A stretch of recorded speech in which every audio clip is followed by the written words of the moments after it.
নূহ আলাইহিস সালাম 950 বছর দাওয়াত দিয়েছেন। একটা খালি এক্সাম্পল দিচ্ছি, তিনি সূরা নূহের মধ্যে আল্লাহ পাক বলেছেন, নূহ আলাইহিস সালাম আল্লাহকে বলছেন, রব্বি, হে আমার রব, ইন্নী দাআহার, আমি আমার এই কওমকে প্রতিদিন প্রতি রাত দাওয়াত দিয়েছি। সুবহানাল্লাহ, প্রতিদিন প্রতি রাত। আজকে এসেছি, হয়তো 2-3 মাস পরে আপনাদের এখানে আবার আসতে পারি। প্রতিদিন প্রতি রাত কিন্তু আমি দাওয়াতি কাজ করতে পারছি না, আমরা কেউই করছি না।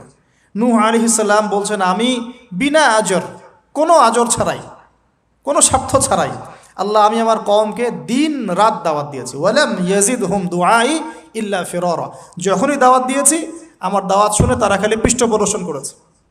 কেউ মাথা ঢেকে ফেলেছে, কেউ মুখ কান বন্ধ করেছে, হ্যাঁ, কেউ আমাকে পাগল বলেছে, মজনুন বলেছে।